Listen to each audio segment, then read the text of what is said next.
یہ ہے بندھن ناول کا سیکنڈ پارٹ۔ اگر آپ نے پہلا پارٹ نہیں دیکھا تو اس ویڈیو کی ڈسکرپشن میں جا کر پہلے پارٹ کا لنک کلک کر کے پہلے پارٹ کو دیکھ لیں تاکہ آپ اس کہانی کی گہرائی تک پہنچ سکیں۔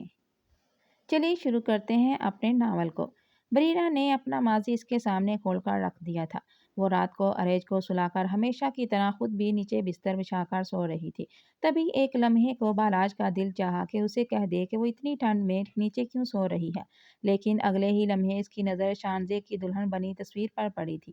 نہیں نہیں، میں اس کی جگہ کبھی کسی کو نہیں دے سکتا، اس لڑکی کو کبھی بھی نہیں۔ اچانک ہی اس کے ذہن میں سوچ آئی اور وہ کروٹ بدل کر سو گیا۔ ارج جیسے جیسے بڑا ہو رہا تھا ویسے ہی وہ شرارتی بھی ہو گیا تھا۔ ہر وقت وہ بریرہ کے آگے پیچھے گھومتا رہتا۔ بالاج کا زیادہ وقت آفس میں ہی گزرتا کیونکہ شانزے کی اچانک موت کے بعد سے اس نے بزنس پر توجہ دینی چھوڑ دی تھی۔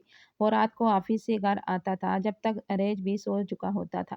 اسے اس بات کا بھی افسوس ہوتا کہ وہ اپنے ننھے سے بیٹے کو زیادہ وقت نہیں دے پا رہا، لیکن بریرہ کو ہمیشہ ہی اس میں کسی سائے کی طرح اس پر منڈلاتے دیکھتا تھا۔ وہ ہر وقت اس کے ساتھ رہتی۔ اب وہ 10 مہینے کا ہو چکا تھا اور اسے بریرہ کی عادت بھی ہو گئی تھی۔ مختلف الفاظ بھی اپنی توتلی زبان سے کہنے لگا تھا۔ پھر اس دن بھی وہ لاؤنج میں بیٹھی بیوی جان سے کوئی بات کہہ رہا تھا۔ ارج کھلونے کارپٹ پر پھیلائے کھیل رہا تھا۔ بریرہ اس کے سامنے ہی بیٹھی تھی۔ جب اس نے اپنے ننھے ننھے ہاتھ اٹھا کر بریرہ کو اماں کہا تو بالاج کوئی یقین نہیں آیا تھا۔ بریرہ نے اسے محبت بھری نظروں سے دیکھا تھا، پھر میری جان کہتے ہوئے اسے خود سے لپیٹ لیا۔ پھر اسے اٹھا کر کپڑے تبدیل کرانے کی غرض سے وہ اسے کمرے میں لے گئی۔ بالاج نے منہ پھیر لیا تھا۔ بیٹا معاذ اپنی شادی کا کارڈ لے کر آیا تھا، تمہیں لازمی جانا ہے۔ اس کی شادی میں یاد ہے تمہاری شادی میں کیسے وہ اپنی پوری فیملی کو لے کر آیا تھا، بچپن کا دوست ہے تمہارا۔ میں تو جا نہیں سکوں گی، تم بریرہ کو ساتھ لے جانا۔ بی جان کی بات پر اس نے سر جھٹکا تھا۔ کیوں لے کر جاؤں میں اسے؟ بی جان آپ بھول گئے ہیں کہ میں نے صرف آپ کے کہنے پر اس لڑکی سے نکاح کیا تھا، وہ بھی اپنے بیٹے کی خاطر۔ اب میں اسے اپنے رشتہ داروں میں ملواتا پھروں اپنے دوستوں سے کہ یہ میری بیوی ہے۔ اوپر سے سب لوگ مجھے طعنے دیتے ہیں کہ میں نے شانزے کی ڈیتھ کے صرف 4 مہینے بعد ہی دوسرا نکاح کر لیا۔ مجھ سے برداشت نہیں ہوتی لوگوں کی باتیں۔ وہ انہیں کھری کھری سنا رہا تھا۔ ارے لوگ بولتے ہیں تو بولنے دو بیٹا، میں نے صرف اس لڑکی کو اس لیے اپنایا اپنے پوتے کی خاطر۔ وہ غریب لڑکی، اس کے ساتھ بھی اس کے شوہر میں بڑا ظلم کیا تھا۔ بی جان سچائی نہیں جانتی تھی، لیکن بالاج کو بریرہ نے سب کچھ بتا دیا تھا۔ میں نے آپ سے پہلے ہی کہا تھا کہ کوئی بھی رشتہ دار گھر آئے تو اسے ملوانے کی ضرورت نہیں، لیکن آپ اسے سب سے ملواتی ہیں، اور سب کو پتہ چل گیا ہے کہ میں نے اسے دوسرا نکاح کر لیا ہے، حالانکہ میں یہ سب خفیہ رکھنا چاہتا تھا۔ اسے شدید غصہ تھا اس بات کا۔ بی جان نے اسے گھورا، کیوں خفیہ رکھنا چاہتے ہو؟ اگر نکاح کیا ہے تو اس میں غلط کیا ہے؟ اور پھر بچوں کی خاطر ہر آدمی کو دوسری شادی کرنی پڑتی ہے، اور پھر بریرہ تو اس کی ماں بن گئی ہے۔ اگر اس بچے کو بڑے ہونے کے بعد پتہ چلے گا کہ اس کے سر پر ماں ہی نہیں ہے تو سوچو اس کے ننھے بالکل پر کیا گزرے گی۔ اس لیے میں نے یہی سوچا کہ وہ شروع سے ہی بریرہ کو اپنی ماں تسلیم کر لے۔ لیکن میں جو تمہیں کہہ رہی ہوں اس پر تم نے ضرور عمل کرنا ہے۔ معاذ کی شادی میں بریرہ کو لے کے جانا ہے۔ بی جان کی ہدایت پر اس کے ماتھے پر بڑھ پڑ گئے تھے۔ بریرہ بیٹا تیار ہو جاؤ، آج تمہیں بالاج کے ساتھ جانا ہے۔ شادی پر بی جان شام کو ہی شروع ہو گئی تھی۔ میرا جانا ضروری ہے کیا؟ آپ چلی جائیں ان کے ساتھ۔ ارے نہیں بیٹا، میں نہیں جا سکتی، مجھ سے اتنی دیر تک نہیں بیٹھا جاتا، اور پھر میرا شہزادہ بھی تو جائے گا شادی میں، پہلی بار یہ کسی کی شادی میں جا رہا ہے، اس لیے اسے خوب اچھے سے تیار کر کے لے کے جانا۔ شام کو اس نے ارج کو بھی تیار کر لیا اور خود بھی ہلکا پھلکا تیار ہو گئی تھی۔ گہرے نیلے رنگ کے سوٹ میں وہ اچھی خاصی خوبصورت لگ رہی تھی۔ وہ تیار ہونے کے بعد بھی خاصی گھبرا رہی تھی، کہیں بالاج پھر سے اس کی بے عزتی نہ کر دے جیسے اس دن کی تھی۔ وہ اس دن کی ذلت بھولتی نہیں تھی۔ بالاج گھر آ گیا تھا۔ آتے ہی اس کی نگاہیں ارج کو تلاش کرتی تھی۔ اس کی خاص تیاری دیکھ کر وہ بہت ہی خوش ہوا تھا، اور وہ لگ بھی بہت ہی خوبصورت رہا تھا۔ تبھی بی جان کو اسے تھماتے وہ سیدھا کمرے میں آیا تھا۔ سیدھی اس کی نظر بیڈ پر بیٹھی چوڑیاں پہنتی بریرہ پر گئی، جو اسے دیکھ کر بری طرح گھبرا کر کھڑی ہو گئی تھی۔ اس کی خاص تیاری دیکھ کر بالاج کے ماتھے پر بل پڑ گئے تھے۔ اسے نظر انداز کرتا وہ واش روم میں چلا گیا تھا۔ تھوڑی ہی دیر بعد وہ تیار ہو کر نیچے آیا تو بی جان بریرہ کو آوازیں دینے لگی، لیکن بالاج نے ایک بار بھی اسے ساتھ چلنے کے لیے نہیں کہا تھا، اس لیے وہ نیچے آنے میں ہچکچا رہی تھی۔ بیٹا جلدی کرو، لو دیر ہو رہی ہے، جاؤ گاڑی میں جا کر بیٹھ جاؤ، بالاج ارج کو لے کر گاڑی میں تمہارا انتظار کر رہا ہے۔ جیسے ہی وہ گاڑی کے پاس آئی اس نے دیکھا بالاج نے ارج کو فرنٹ سیٹ پر آگے بٹھا رکھا تھا۔ پھر وہ پچھلی سیٹ کا دروازہ کھول کر بیٹھ گئی۔ محترمہ، میں یہاں ڈرائیور نہیں ہوں جو آپ پیچھے جا کر بیٹھ گئی ہیں، یہاں آ کر بیٹھیں آگے، اور اسے کون سنبھالے گا؟ وہ اسے تیز لہجے میں کہنے لگا۔ بریرہ خاموشی سے آگے آ کر بیٹھ گئی اور ارج کو اس نے اپنی گود میں بٹھا لیا تھا۔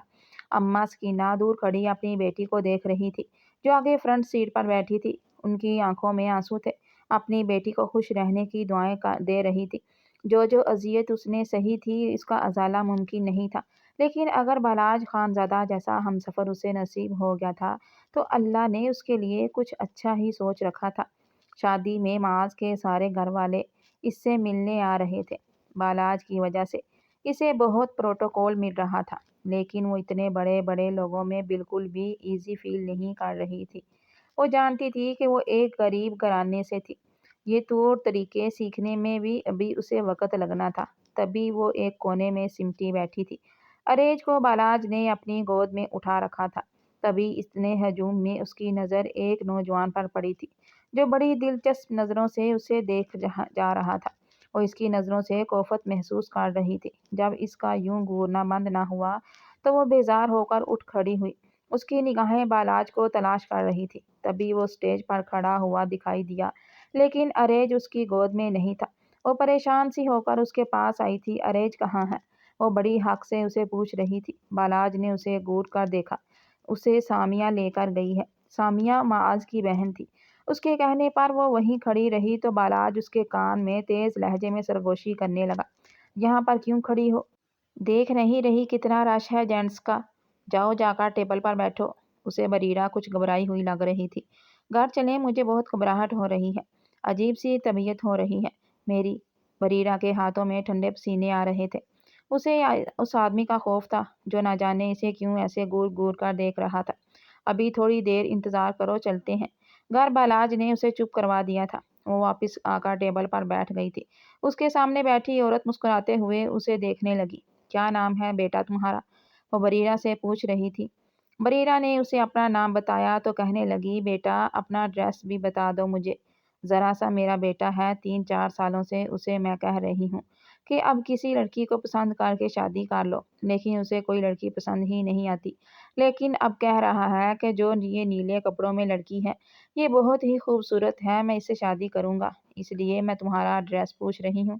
یہ سنتے ہی بریرہ کی جان نکل گئی تھی۔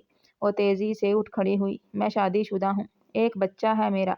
یہ کہہ کر وہ تیزی سے پلٹی اور دور کھڑی سامیہ کی گود سے اس نے ارج کو اٹھا لیا۔ سامیہ اس کا گھر بنایا ہوا چہرہ دیکھ کر حیران تھی۔ کیا ہوا بھابی، آپ ٹھیک تو ہیں؟ جی جی میں ٹھیک ہوں، بڑی پریشان لگ رہی ہیں آپ تو یہی وجہ تھی اس شخص کے دیکھنے کی غلیظ انسان منحوس۔ وہ دل ہی دل میں اسے گالیاں دینے لگی۔ اسے یوں کونے میں کھڑا دیکھ کر بالاج اس کے پاس آیا تھا۔ یہاں کیوں کھڑی ہو اکیلی؟ بیٹھ کیوں نہیں جاتی؟ وہ اسے ڈانٹ رہا تھا۔ مجھے گھر جانا ہے، آپ مجھے گھر چھوڑ جائیں، وہ ضد کرتے ہوئے کہنے لگی۔ بالاج نے ناچار معاذ کے گھر والوں سے اجازت لی تھی۔ پھر گاڑی میں آ کر وہ اس پر برس پڑا۔ یہ کیا نوٹنکی لگا رکھی تھی تم نے؟ اگر نہیں آنا تھا تو بی جان کو منع کر دیتی، وہاں تو بڑی معصوم شکل بنا کر گھومتی ہو اور یہاں عجیب عجیب حرکتیں کر رہی تھی، پریشان کر کے رکھ دیا تم نے مجھے۔ بریرہ خاموش رہی، اس نے اس کی کسی بات کا جواب نہ دیا۔ وہ اسے کیسے بتاتی؟ شادی میں اسے وہ آدمی پریشان کر رہا تھا جو اس پر نظریں گاڑ کر بیٹھ گیا تھا۔ بھئی بالاج، میرے شہزادے کی سالگرہ آنے والی ہے، تم نے خوب بڑا اہتمام کرنا ہے۔ اس کی سالگرہ کا آپ بھول گئی ہیں؟ بی جان کے ارج سالگرہ کے ساتھ شانزے کی پہلی برسی بھی آ رہی ہے، اس لیے میں نے فیصلہ کیا ہے کہ میں کبھی بھی ارج کی سالگرہ نہیں سیلیبریٹ کروں گا، وہ بے تاثر لہجے میں کہہ رہا تھا۔ بے جان خاموش ہو گئی۔ خدا اسے جنت میں بڑا درجہ دے، میری بچی اپنی اولاد کی خوشی بھی نہ دیکھ سکی، میری جان کی آنکھیں بھرائی تھی شانزے کو یاد کر کے۔ بالاج کے سینے میں بھی ٹھیسیں اٹھ رہی تھی، لیکن اچانک ہی لمحے بھر میں ارج کے چیخنے کی آواز آئی تھی، جیسے شاید وہ گر پڑا ہو۔ بالاج اٹھ کر فوراً ہی بھاگا تھا۔ وہ کمرے میں بریرہ کے ساتھ کھیل رہا تھا، لیکن جیسے ہی اس کی نظر ارج کے ماتھے سے خون نکلتے پر پڑی تو وہ چلانے لگا، کیا ہوا ہے اسے؟ اس کے چلانے پر بریرہ کانپ رہی تھی۔ وہ خود بھی بے تحاشا رو رہی تھی۔ وہ میں الماری میں کپڑے رکھ رہی تھی تو یہ بیڈ سے گر گیا۔ نیچے اس کا کوئی کھلونا پڑا تھا پلاسٹک کا، جس کی نوک اس کے ماتھے پر لگ گئی۔ ایک ذرا سی غفلت سے اس کے ماتھے پر زخم بن گیا تھا، جس سے خون رس رہا تھا اور وہ بے تحاشا رو رہا تھا۔ تمہیں اس بچے کا دھیان رکھنے کے لیے یہاں لایا گیا تھا۔ اتنی غفلت کیسے برت سکتی ہو تم؟ وہ اسے ذلیل کرنے لگا۔ بی جان نے اسے گھورا تھا۔ پہلے تم اس کی پٹی کاٹ دو یا پھر ڈاکٹر کے لے کر بھاگو، بعد میں اسے باتیں سنانا۔ وہ فوراً ہی اسے ڈاکٹر کے لے گیا۔ پیچھے بریرہ آنسو بہائے جا رہی تھی۔ بی جان اسے تسلی دیتے ہوئے کہنے لگی، کچھ نہیں ہوتا بیٹا، ہو جاتا ہے، کبھی کبھار بچے کو چوٹ بھی لگ جاتی ہے، لیکن یوں گھبرانا نہیں چاہیے۔ لیکن وہ ڈر رہی تھی، ایسے لگ رہا تھا کہ بالاج آتے ہی اسے خوب ذلیل کرے گا۔ آخرکار اس نے ارج کو گہری چوٹ پہنچائی ہے۔ تھوڑی دیر بعد جب اسے گھر لایا تو ارج سو چکا تھا۔ رات کا وقت تھا۔ ہمیشہ کی طرح بریرہ نے اپنا بستر نیچے لگا لیا، لیکن وہ بار بار اٹھ کر ارج کو دیکھتی، بے چین ہو رہی تھی۔ بار بار اس کی آنکھیں بھیگ جاتی۔ ارج کے چہرے پر بھی آنسوؤں کے میٹھے میٹھے سے نشان تھے، کیونکہ وہ آج بہت رویا تھا اپنی اس چوٹ کی وجہ سے۔ آئندہ اگر تم نے میرے بیٹے کے معاملے میں غفلت برتی تو اس کا انجام اچھا نہیں ہوگا۔ بالاج نے جیسے اسے ذلیل کرنا اپنا فرض سمجھ رکھا تھا۔ میں نے جان بوجھ کر اسے چوٹ نہیں پہنچائی۔ یہ جتنی آپ کی اولاد ہے، اسے کہیں زیادہ میں اسے پیار کرتی ہوں۔ وہ اپنے ہاتھوں سے آنسو صاف کر رہی تھی۔ پہلی بار اس نے بالاج کو جواب دیا تھا، اور پہلی ہی دفعہ میں وہ کچھ کہنا نہ پایا، بلکہ خاموشی سے اس کی آنسو بہاتی ہوئی آنکھوں کو دیکھتا رہا۔ ایک لمحے کو اسے یاد آیا کہ ماضی میں اس کے ساتھ کیا ہوا ہے۔ نہ جانے کون درندہ تھا جس نے اس پر یہ شیطانیت ڈھائی تھی۔ اسے اس لڑکی کے ساتھ اتنی سختی نہیں برتنی چاہیے تھی۔ پہلے ہی وہ زمانے کی ٹھوکریں کھائی ہوئی ہے۔ اماں سکینہ اپنی بیٹی کو بالاج کے ساتھ دیکھ دیکھ کر نہال ہوتی۔ وہ نہیں جانتی تھی کہ سچائی کیا ہے۔ آج تک بالاج نے اسے اپنی زندگی میں قبول نہیں کیا تھا۔ وہ تو یہی سوچتی تھی کہ بریرہ اس کی بیوی بن گئی ہے، اسے ایک مضبوط سہارا مل گیا ہے، کیونکہ وہ پہلے ہی ایک یتیم لڑکی تھی، جس کے سر پر ماں کا سایہ تو تھا لیکن باپ کا نہیں۔ بریرہ بھی اپنی ماں سے باتیں چھپانے لگی تھی۔ وہ اسے تکلیف نہیں پہنچانا چاہتی تھی۔ ارج کا زخم اب منتم ہو گیا تھا، لیکن ہلکا سا نشان ابھی بھی باقی تھا۔ اب وہ پہلے سے بھی زیادہ اس کا دھیان رکھنے لگی تھی۔ لیکن اس دن بھی جان نے اسے بلایا تھا۔ کافی دفعہ کہا ہے، بیٹا بچے کے ساتھ ساتھ اپنا بھی خیال رکھو، خود دیکھو کتنی کمزور ہو رہی ہو، اچھے کپڑے پہنا کرو، بالاج کے سامنے سجی سنوری رہا کرو، تاکہ اسے کبھی یہ خیال نہ آئے کہ وہ تمہیں اپنی زندگی سے باہر نکال دے۔ ایسا نہ ہو کہ میرے مرنے کے بعد جب ارج بڑا ہو جائے تو اسے تمہاری ضرورت ہی محسوس نہ ہو اور وہ تمہیں چھوڑ کر کسی اور سے شادی کر لے۔ تمہارا مجھ پر بہت بڑا احسان ہے میرے بچے، تم نے میرے پوتے کی زندگی بچائی، اسے اپنا دودھ پلایا، اتنا کوئی نہیں کرتا، لیکن تم نے یہ سب کیا۔ اس لیے میں چاہتی ہوں کہ تم ہمیشہ بالاج کے ساتھ رہو، کیونکہ جو محبت ارج کو تم دے سکتی ہو وہ کوئی اور نہیں دے سکتا۔ میری بات کو کیوں نہیں مانتی ہو تم؟ بی جان اسے سمجھا رہی تھی۔ پھر اس دن اتوار ہونے کی وجہ سے سب گھر پر تھے۔ وہ تو ارج کی وجہ سے صبح ہی صبح اٹھ جاتی تھی۔ ارج کو اماں سکینہ لے کر بیٹھی تھی جبکہ وہ ناشتہ بنا رہی تھی۔ پھر اس نے ناشتہ ٹیبل پر لگا دیا۔ چھٹی کے دن ناشتے پر خاص اہتمام ہوتا تھا۔ بالاج ناشتے میں مصروف تھا جب بی جان اسے کہنے لگی، بیٹا آج بریرہ کو اپنے ساتھ لے جاؤ، اسے کپڑے دلوا کر لاؤ۔ ارج کے بھی نئے کپڑے نہیں ہیں۔ وہ بہانے سے ان دونوں کو بالاج کے ساتھ بھیجنا چاہتی تھی۔ بالاج کے چہرے پر بیزاری تھی۔ مجھے آج بہت ضروری کام ہے، میرے پاس وقت نہیں، وقت نکالنا پڑتا ہے۔ میرے بچے لے کر جاؤ اسے، یہ میرا حکم ہے۔ اب ان کی بات سے انکار کرنا مشکل ہو گیا تھا۔ گاڑی میں وہ اس سے باتیں سنا رہا تھا، کیا جادو کیا ہے تم نے بی جان پر؟ جب دیکھا وہ تمہارے گن گاتی رہتی ہیں، بریرہ کو یہاں لے جاؤ، بریرہ کو وہاں لے جاؤ۔ تنگ آ گیا ہوں میں اس زبردستی کے رشتے سے۔ اس کے ماتھے پر شکن تھی۔ بریرہ کی آنکھیں نم ہو گئی، لیکن اس نے چہرے سے ظاہر نہ ہونے دیا۔